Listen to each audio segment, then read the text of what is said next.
Hello everyone, welcome back to my channel. Friends, ఇక్కడ చూస్తున్నారు కదా, ఇది కాటన్ డ్రెస్ మెటీరియల్ అనమాట. దీంతో ఇవాళ మనం ఏ లైన్ కుర్తీని అయితే స్టిచ్ చేస్తున్నాము. సో కంప్లీట్ డిజైన్ కరెక్ట్గా వచ్చేటట్టుగా ఎలా స్టిచ్ చేయాలి ఏంటి అనేది బ్లాగ్లో చూపిస్తాను. ఇది కాటన్ మెటీరియల్ అండి, బాందిని ప్రింట్ వచ్చింది, మీరు చూస్తున్నారు కదా. దీంతో ఇప్పుడు టాప్ని స్టిచ్ చేద్దాం. ముందుగా లైనింగ్ క్లాత్ తీసుకుంటున్నాను. లైనింగ్ క్లాత్ని ఫస్ట్ ఫోల్డ్ చేసి పెట్టుకున్నాను. సో ఇక్కడ హ్యాండ్స్ ఎంత లెంత్ కావాలి దాని ప్రకారం మనం లైనింగ్ క్లాత్ని తీసుకోవాలన్నమాట.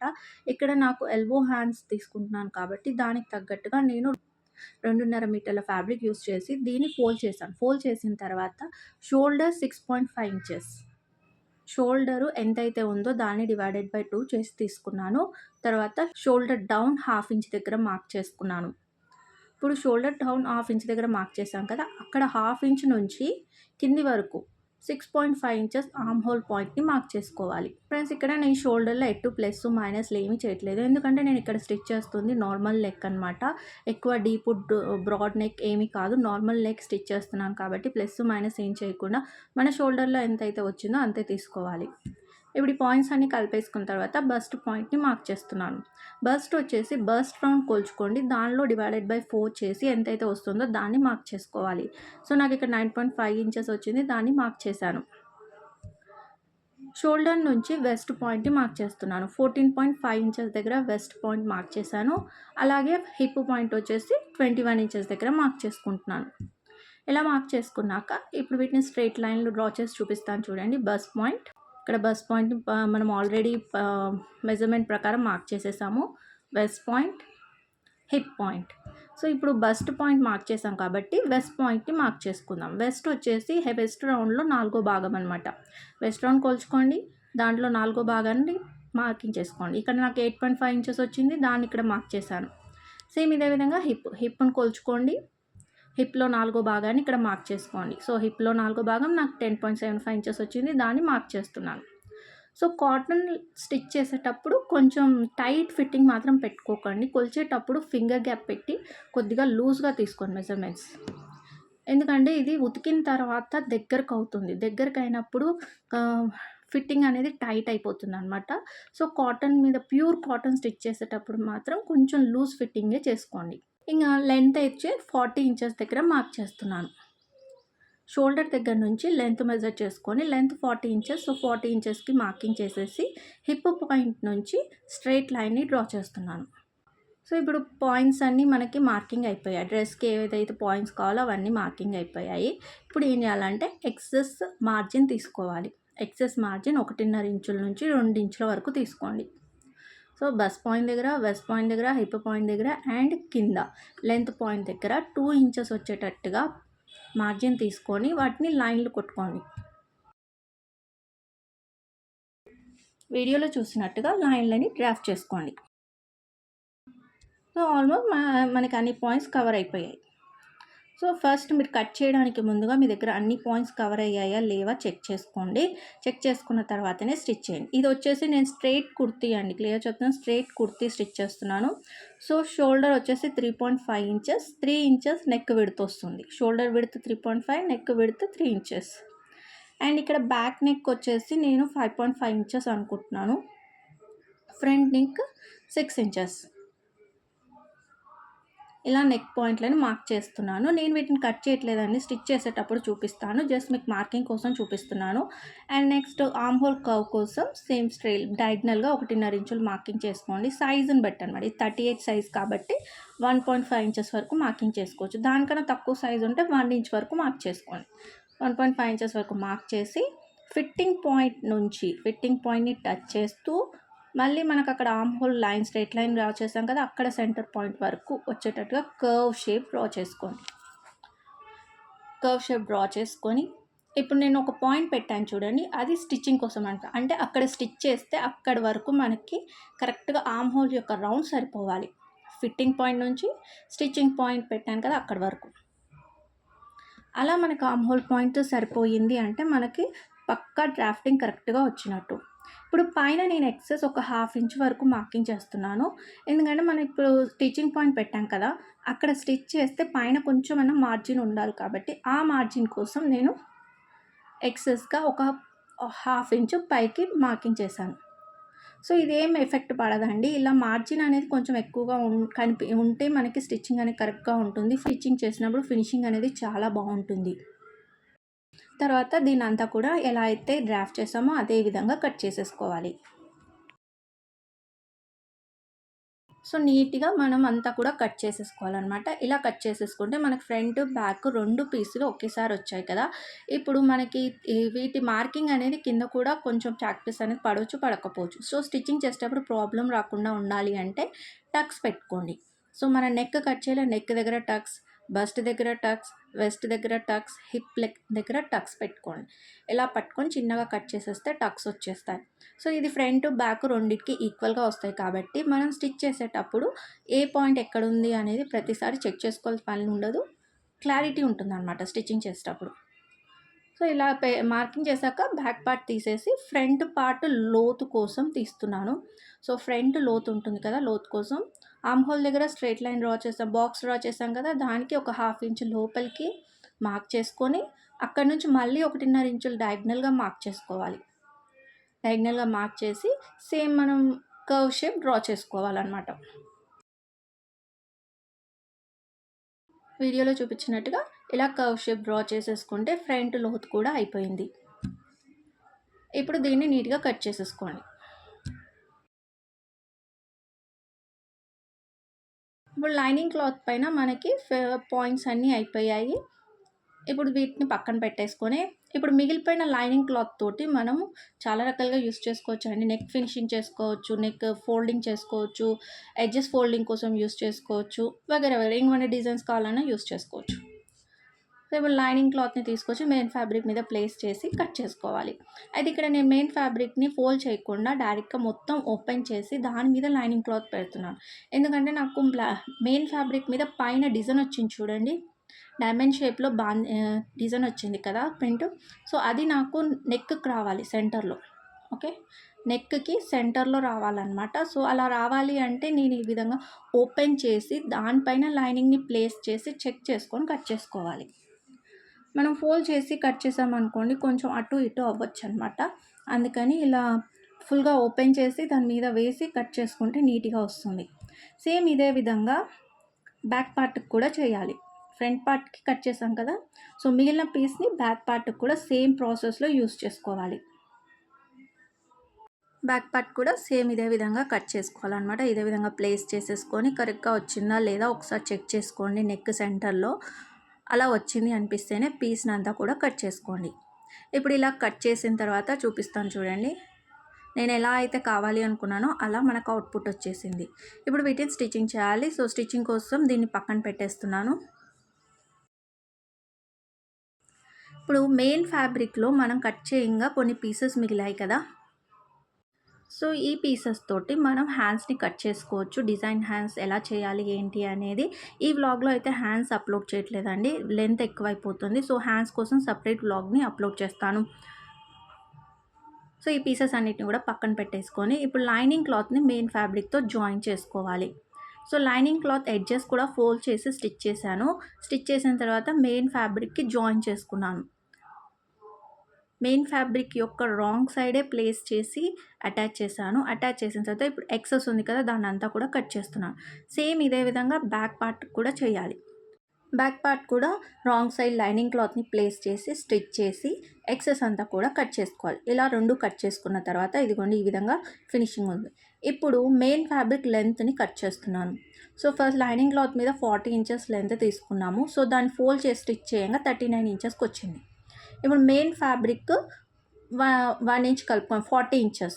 ఓకే, మెయిన్ ఫ్యాబ్రిక్ 40 ఇంచెస్ లెంత్కి 1 ఇంచ్ కలుపుకొని 41 ఇంచెస్కి కట్ చేస్తున్నాను. ఎందుకంటే ఎడ్జెస్లో మనం ఫోల్డ్ చేసి స్టిచ్ చేస్తాం కాబట్టి 41 ఇంచెస్కి నేను ఇక్కడ మెయిన్ ఫ్యాబ్రిక్ లెంత్ని కట్ చేస్తున్నాను. సో హైట్ని బట్టి లెంత్ ఎంత కావాలి అనేది చూసుకొని కట్ చేసుకోండి. ఇలా కట్ చేసుకున్న తర్వాత ఇక్కడ నెక్ చూపిస్తున్నాను చూడండి. నెక్ ఎలా చేయాలి ఏంటి అనేది ఇక్కడ నెక్ ఆల్రెడీ మనం బాక్స్ గీసాం కదా, వీటికి షేప్ చేయాలి. సో రండి షేప్ ఎలా చేయాలో చూపిస్తాను. ఫస్ట్ ఇక్కడ ఫ్రంట్ నెక్ కోసం నేను క్యాన్వాస్ షీట్ తీసుకొని నెక్ విడ్త్ 3 ఇంచులు, నెక్ డీప్ 6 ఇంచుల దగ్గర మార్కింగ్ చేసి ఒక బాక్స్ షేప్ని అయితే డ్రా చేస్తున్నాను. ఇలా బాక్స్ షేప్ డ్రా చేసిన తర్వాత కింది నుంచి 2 ఇంచుల వరకు మార్కింగ్ చేసుకొని ఆ పాయింట్ దగ్గర 1 ఇంచ్ బయటికి ఎక్సెస్ తీసుకున్నాను. ఎక్సెస్ తీసుకొని పైనుంచి క్రాస్ లైన్ ఆ 1 ఇంచ్ ఏదైతే బయటికి డ్రా చేసామో వీడియోలో చూపించినట్టు క్రాస్ లైన్స్ని డ్రా చేస్తున్నాను పైనుంచి అండ్ కింది నుంచి. ఈ విధంగా మనకు నెక్ షేప్ వస్తుంది. ఇది ఫోల్డింగ్ పైన చేశాను కాబట్టి 2 సైడ్లు సేమ్ వస్తుంది ఓపెన్ చేసినప్పుడు. సో ఫోల్డింగ్ నుంచి నెక్ విడ్త్ తీసుకోవాలి. అలా నెక్ విడ్త్ తీసుకున్న తర్వాత నెక్ షేప్ డ్రా చేసుకోవాలి. ఇప్పుడు ఎక్సెస్ ఒక 1 ఇంచ్ వచ్చేటట్టుగా నెక్ చుట్టూ కూడా మార్కింగ్ చేసుకొని వాటన్నిటిని పాయింట్స్ని కలిపి కట్ చేసుకోవాలి. ఫస్ట్ బయట వైపు నుంచి షేప్ని కట్ చేశాక లోపల వైపు ఒక 1/2 ఇంచు వరకు స్ట్రైట్గా కట్ చేసి సెంటర్ పార్ట్ అంతా కట్ చేయాలి. ఈ విధంగా క్యాన్వాస్ షీట్స్ కట్ చేసుకున్న తర్వాత దీన్ని లైనింగ్ క్లాత్ పైన పెట్టుకోవాలి. మిగిలిపోయిన పీసెస్ ఉన్నాయి కదండి, వాటిపైన నేను యూస్ చేసి స్టిచ్ చేస్తున్నాను. ఐరన్ చేసేస్తే మనకి క్యాన్వాస్ షీట్స్ అనేది ఫ్యాబ్రిక్కి అతుక్కుపోతుంది. ఇలా అతుక్కుపోయాక దాన్ని షేప్ కట్ చేసుకోవాలి. బయట ఏ విధంగా షేప్ ఉందో అదే విధంగా కట్ చేసుకొని బయట ఎక్సెస్ షేప్ కట్ చేసాం కదా, ఆ ఎక్సెస్ అంతా కూడా క్యాన్వాస్ షీట్స్ మీదకి వచ్చేటట్టుగా స్టిచ్ చేసుకోవాలి. క్యాన్వాస్ షీట్స్కి వచ్చేటట్టుగా స్టిచ్ చేసిన తర్వాత ఎక్సెస్ ఉంటుంది కదా, ఆ ఎక్సెస్ అంతా కూడా నీట్గా కట్ చేసేసుకోవాలి.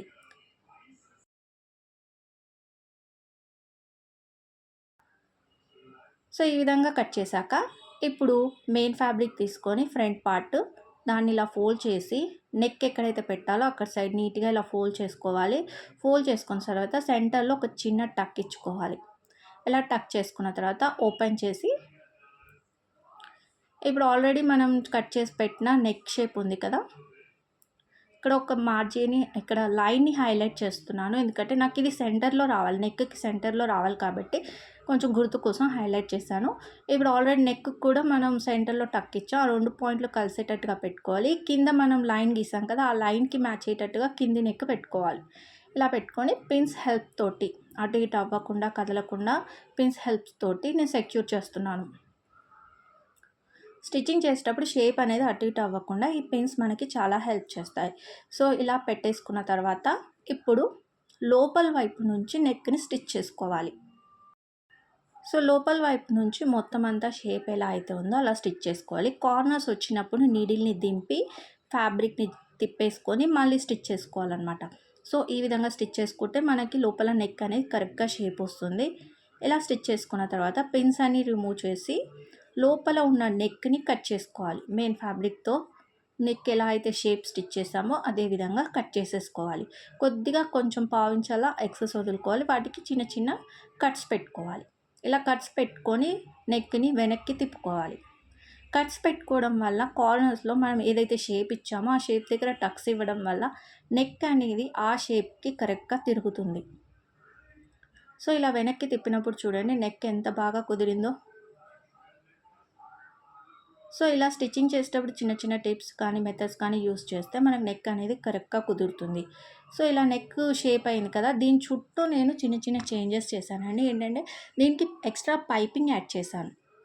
సో మనకి బాటమ్ వచ్చేసి మెరూన్ కలర్లో వచ్చింది. సో ఆ మెరూన్ కలర్ తోటి పైపింగ్ చేసి ఆ మెరూన్ కలర్కి మ్యాచ్ అయ్యేటట్టుగా పైపింగ్ తీసుకొని పైపింగ్ చేశాను. దాన్ని ఇప్పుడు నెక్ చుట్టూ స్టిచ్చింగ్ చేస్తాను, అది మీకు చూపిస్తాను. సో బ్యాక్ నెక్ కంప్లీట్ అయ్యాక ఎలా చేశాను అనేది చూపిస్తాను. ఇక్కడ బ్యాక్ నెక్ వచ్చేసి నేను క్యాన్వాస్ షీట్స్ యూస్ చేయట్లేదు. సో వితౌట్ క్యాన్వాస్ షీట్స్ మనకి నెక్ పర్ఫెక్ట్ షేప్ రావాలి అంటే ఎలా స్టిచ్ చేయాలో ఇప్పుడు చూపిస్తాను. So first neck deep neck width marking చేసుకోవాలి. నెక్ విడ్త్ 3 ఇంచులు. సో ఇక్కడ నెక్ డీప్ నేను 5.5 అనుకున్నాను. సో ఒక 1/2 ఇంచ్ ఎక్కువ చేసేసి 6 ఇంచులకు పెట్టేస్తున్నాను. 6 ఇంచెస్కి తీసుకుంటున్నాను. సో ఇలా 6 ఇంచెస్కి మార్కింగ్ చేసిన తర్వాత వీడియోలో చూపించినట్టుగా రౌండ్ షేప్ కానీ మీకు కావాల్సిన షేప్ ఏదైనా తీసుకోవచ్చు. Square shape, round shape, any shape marking చేసేసాను. నేను ఇక్కడ రౌండ్ షేప్ మార్కింగ్ చేసుకుంటున్నాను. ఇప్పుడు దీన్ని అంతా కూడా కట్ చేసి పక్కన పెట్టుకోవాలి. చూడండి ఎంత నీట్గా వచ్చిందో.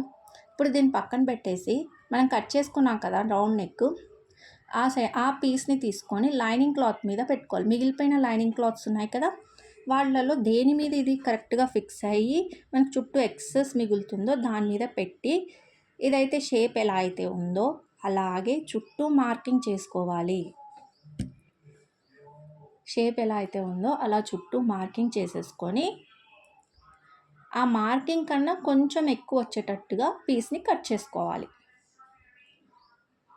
ఇలా మార్కింగ్ చేసుకున్న తర్వాత మార్కింగ్ కన్నా కొంచెం ఎక్కువ వచ్చేటట్టుగా వీడియోలో చూపించినట్టుగా మార్కింగ్ చుట్టూ కట్ చేసుకోండి.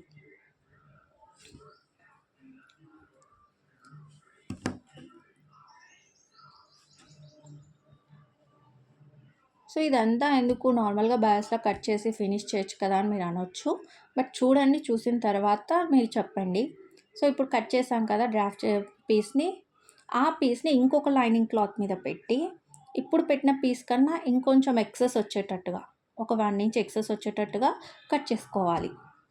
ఇప్పుడు కట్ చేశాక 2 ఫ్యాబ్రిక్లను జాయిన్ చేయాలి. మనం ముందు మార్కింగ్ హైలైట్ చేశాను చూడు రౌండ్ నెక్, ఆ రౌండ్ చుట్టూ స్టిచ్ వచ్చేటట్టుగా స్టిచ్ చేసుకోవాలి. ఇలా స్టిచ్ చేసుకున్న తర్వాత ఇప్పుడు సైడ్స్లలో మిగిలిపోయిన ఎక్సెస్ ఫ్యాబ్రిక్ని పైన ఉన్న ఫ్యాబ్రిక్ మీదకి వచ్చేటట్టుగా ఫోల్డ్ చేసుకుంటూ స్టిచ్చింగ్ చేయాలి. సేమ్ మనం క్యాన్వాస్ షీట్స్ మీద ఏ విధంగా అయితే స్టిచ్ చేస్తామో అదే విధంగా ఇక్కడ కూడా స్టిచ్చింగ్ అనమాట. ఇలా చేసిన తర్వాత ఇప్పుడు మనం సెంటర్లో మార్కింగ్ చేసాం కదా, ఆ పాయింట్ చుట్టూ రౌండ్ షేప్ కట్ చేసేసుకోవాలి. చూడండి, ఇలా కట్ చేసి నెక్ పైన ప్లేస్ చేసి స్టిచ్ చేసుకోవాలి. సో ఈ విధంగా చేయడం వల్ల ఏమైతే మనం క్యాన్వాస్ షీట్స్తో ఏ విధంగా అయితే స్టిచ్ చేసామో అదే లుక్ వస్తుందన్నమాట. చూసిన వాళ్ళు ఎవరికి కూడా ఇది క్యాన్వాస్ షీట్స్తో స్టిచ్ చేయలేరు అనిపించదు, ఇది ఫ్యాబ్రిక్తో స్టిచ్ చేశారు అన్న డౌట్ కూడా రాదు, అంత నీట్గా వస్తుంది. అందుకోసమే నేను ఈ మెథడ్ని మీకు చూపిస్తున్నాను. సో ఇప్పుడు ఎక్సెస్ మార్జిన్ ఉంటుంది కదా, ఆ మార్జిన్ అంతా కూడా లైనింగ్ క్లాత్ మీదకి వచ్చేటట్టుగా స్టిచ్ చేసేసుకొని, ఓకే, లైనింగ్ క్లాత్ మీదకి వచ్చే స్టిచ్ చేసుకొని వెనక్కి తిప్పేసుకొని వెనక వైపు హేమింగ్ చేసుకోండి. చూడండి, క్యాన్వాస్ షీట్స్ తోటి ఫ్యాబ్రిక్ తోటి ఏమన్నా మీకు తేడా కనిపిస్తుందా? పర్ఫెక్ట్గా ఉంటుంది. వెనక సైడ్ హేమింగ్ చేసేస్తే ఫినిషింగ్ నీట్గా వస్తుంది. సో దీనికి కూడా నేను పైపింగ్ చేశాను మెరూన్ కలర్ తోటి, అలాగే చిన్న ఎంబ్రాయిడరీ కూడా చేశానండి. ఎంబ్రాయిడరీ మిషన్ తోటి ఇలా చిన్నగా ఎంబ్రాయిడరీ చేశానన్నమాట. బ్యాక్ సైడ్ కూడా ఇదే విధంగా నేను ఎంబ్రాయిడరీ చేసేసాను. సో ఇలా స్టిచ్ చేసుకున్న తర్వాత ఇప్పుడు ఫ్రంట్ అండ్ బ్యాక్ 2 జాయిన్ చేసేసుకోవాలి. షోల్డర్స్ దగ్గర జాయిన్ చేసుకోవాలి. ఈ విధంగా వీడియోలో చూపించినట్టుగా షోల్డర్స్ రెండింటిని ఈ విధంగా పెట్టి స్టిచ్ చేసేసుకోవాలి. ఇలా స్టిచ్ చేశాక ఇప్పుడు హ్యాండ్స్ని స్టిచ్ చేసుకోవాలి. ఇక్కడ హ్యాండ్స్ వీడియో అయితే నేను ఇందులో అప్లోడ్ చేయట్లేదండి, వీడియో లెంత్ ఎక్కువైపోతుంది కాబట్టి మనం నెక్స్ట్ వీడియోలో చూద్దాము. అప్లోడ్ చేశాక మీకు కింద డిస్క్రిప్షన్లో ఇస్తాను, వీడియో చెక్ చేసుకోండి. ఇలా హ్యాండ్స్ని వీడియోలో చూపించినట్టుగా స్టిచ్చింగ్ చేసుకోవాలి. హ్యాండ్స్ అయితే రెడీ అయిపోయాయి. ఫైనలీ చూడండి ఎంత నీట్గా ఉన్నాయో హ్యాండ్స్. సో ఇప్పుడు ఫైనలీ మనం ఫిట్టింగ్కి వచ్చేసాం. ఫిట్టింగ్ ఎలా చేసుకోవాలంటే మొత్తం అంతా కూడా ఈక్వల్ చేసేసుకోవాలి. ఈక్వల్ చేసుకున్న తర్వాత ఇప్పుడు హ్యాండ్ లూజ్ పాయింట్ నుంచి మార్కింగ్ చేసుకుంటూ రావాలి. హ్యాండ్ లూజ్ పాయింట్ నుంచి మార్కింగ్ చేసుకొని ఆర్మ్ హోల్ పాయింట్ని కూడా మార్క్ చేసుకోవాలి. స్టిచ్చింగ్ చేసిన షోల్డర్ దగ్గర నుంచి మనకి ఆర్మ్ హోల్ రౌండ్ ఎంతైతే వచ్చిందో దాన్ని మార్కింగ్ చేసుకోవాలి.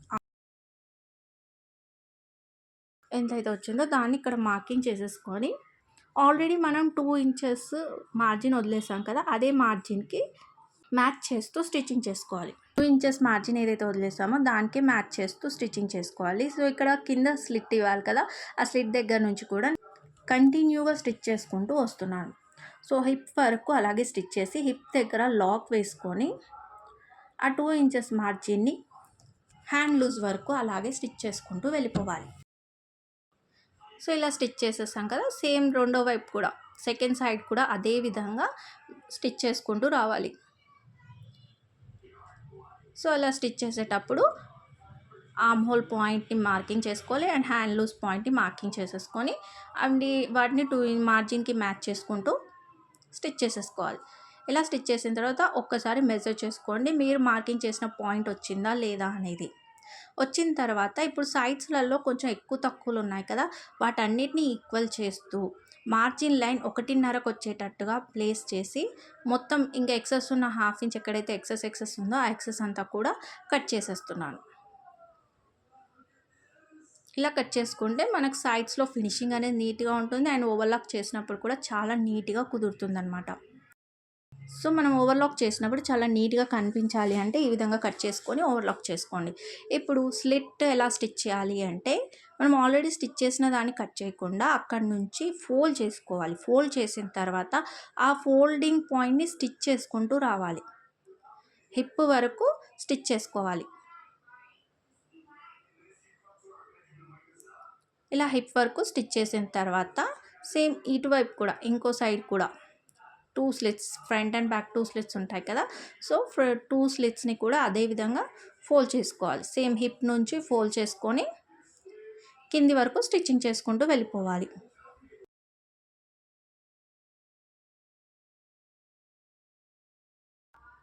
సో ఇప్పుడు ఫోల్డింగ్ వైపు స్టిచ్చింగ్ చేసేసాం కదా. సెంటర్లో ఉన్న మార్జిన్ ఏదైతే రఫ్ చేస్తే తీసేసేయాలి. సెంటర్లో ఉన్న స్టిచ్ని హిప్ వరకు కట్ చేసేసుకోవాలి. కట్ చేసుకున్న తర్వాత ఇప్పుడు మనం ఫోల్డింగ్ వైపు స్టిచ్ చేసాం, ఎడ్జెస్ సైడ్ స్టిచ్ చేయలేదు. సో దీన్ని ఇలా ఓపెన్ చేసుకొని ఎడ్జెస్ వైపు నుంచి స్టిచ్ చేసుకుంటూ వచ్చి హిప్ లైన్ దగ్గర రెండింటిని ఇలా పట్టేసి స్ట్రైట్ స్టిచ్ వేసేసుకోవాలి. రెండింటిని ఇలా జాయిన్ చేసినట్టుగా స్ట్రైట్ స్టిచ్ వేసేసుకోవాలి. సో ఇదిగోండి, ఎడ్జెస్ నుంచి స్టిచ్చింగ్ ఎలా చేయాలో చూపిస్తున్నాను. ఎడ్జెస్కి ఈ విధంగా పెట్టేసి స్టిచ్ చేసుకుంటూ రావాలి. హిప్ వరకు స్టిచ్చింగ్ చేసుకుంటూ వెళ్ళిపోవాలి.